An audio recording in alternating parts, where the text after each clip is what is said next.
Yo, what's good YouTube? It's boardzy, and this is a video that I've been quite excited to make. A long-term review of the most expensive custom keyboard I have used to date. I printed out the specs just because it is so schizo. Like, if you understand this fluently, you are past saving in the keyboard rabbit hole. So it's a KVD75 V2. I have some lubed and filmed tangies, and I'll do a sound test holding the keyboard. That's really the way to capture the true sound. And I do want to mention that I bought this keyboard from fellow YouTuber Too Much Tech for $260 with everything installed besides the keycap. So you can argue that I didn't really customize it. I don't care. This is a custom keyboard. Awesome. So yeah, I bought GMK Samurai keycaps. These were $100 with Prime shipping. I know it's a very basic GMK set, but if I had entered a group buy for a set I really wanted when I bought this keyboard in early September, I would not have had those keycaps by now. So I still think that part of GMK keycaps is insane. I just wanted to test out the quality, so I got the cheapest and most available set I could, because I don't care about what my keycaps look like anyway, realistically. However, it does match this black case, so I appreciate that. Quality-wise, they're honestly good. Really not much to complain about. They're ABS, but they feel high quality. They haven't shined at all in the near 2 months I've been using this keyboard. And yeah, really just very little to complain about with the GMK keycaps. Are they worth $100? Is it like twice the keycap experience as some $50 clones? Definitely not. And when you factor in the wait times associated with newer sets, that is where I just would stop considering GMK keycaps. But in terms of quality, they're like a very strong keycap. They feel pretty solid, so high quality but overpriced. That's all for the keycaps. I just wanted to give a quick GMK review. My first time ever using the most excellent product known to man.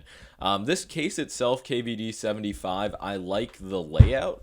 At first, it was pretty cramped because there's just no room, as you can see. The 75% layout, very compact, and I like it. I'm able to use it compared to the Wooting 2HE, which is my main keyboard. I say unfortunately because you can just see, being a full-sized keyboard, it is massive compared to the 75% KVD75. So I really do like the layout on the custom keyboard. Oh fuck, that was loud. Now I guess I'll talk about the actual experience. The only reason I got the keyboard is because I had just started a new semester, figured I was going to do a lot of typing, and I wanted to see if custom keyboard typing really makes you happier as an individual, and I think it does. There are a lot of little things that kind of just added up over time.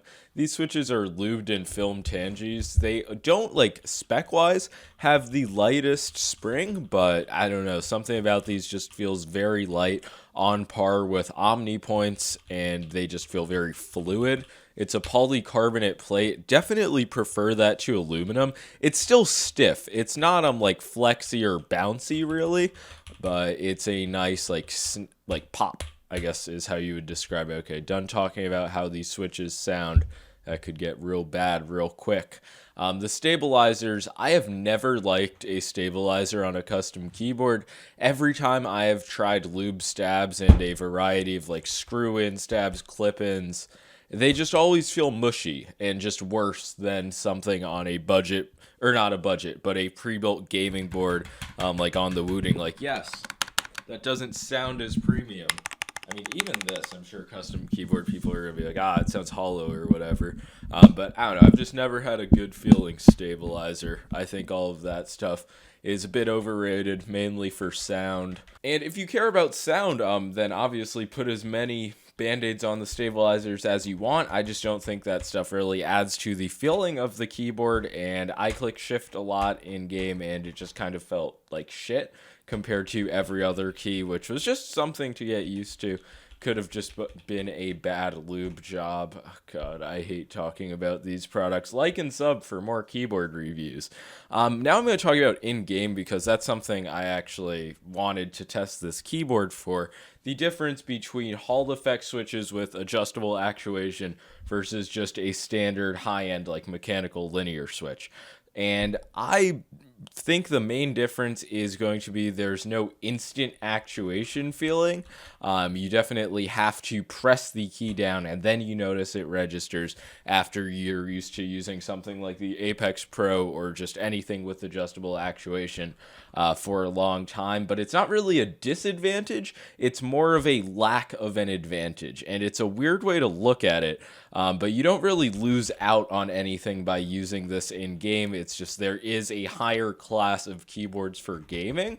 So even though I acknowledge that there is absolutely a noticeable difference between Hall effect switches and just standard switches, they weren't really a detriment to my overall experience. And after a few weeks of using this keyboard, I was completely adjusted. It just felt like normal. And I really was surprised because I've never liked a custom keyboard as much as I did this one. And I had always heard about these profound moments that you have when building your keyboard. And since I really skipped that building part, I thought, wow, this custom keyboard will never be my baby. But after months of cherishing and loving this product, it really does feel like my own custom keyboard. Just gonna clarify that that last bit was indeed satire, but I unironically do think that this is nearly a perfect custom keyboard for me. But there was so much work that went into this keyboard that I would just never do. Soldering the switches into the case, lubing and filming the switches, and then like just doing tons of, wait, what else do you do? Like stabilizer mods. I think you swap the plate. Like, holy shit, that is a day of work to achieve this keyboard. So I'm just lucky that I can find somebody selling it for a good price on the aftermarket, because I do think that feels very nice. It would be my main typing keyboard if that was something I prioritized a lot. But ultimately, when I go back to a pre-built gaming keyboard after using a custom, I don't really find myself missing the more premium sound and feeling qualities of the custom keyboard. And there is no performance advantage at the much higher price, so it's not something I really recommend to people who want a keyboard for gaming, which is what I presume most of my viewers are. I don't know, actually, but yeah, that's still going to be my preference. This is a very solid custom keyboard, though far better than my GMMK Pro, and everything about it really worked well. So I appreciate Too Much Tech for selling me the keyboard once again. It's not like you fucking gave it to me, obviously, but you know what I'm saying. That's going to be all for this video. Definitely a refined custom keyboard enjoyer. I'm not going to be immediately selling this, which is what I imagined I would be doing. And man, GMK keycaps, look at those. So inspirational. The keycaps of our generation. The Martin Luther King of keycaps, dare I say. But yeah, this is getting rambly. Well, this whole video is like a shitpost. Like and sub if you enjoyed. I don't know, maybe some more gaming keyboard content soon. Oh yeah, wait, a final sound test. GMK keycaps. Please sponsor me. Want to do a collab, GMK? Somebody make it happen.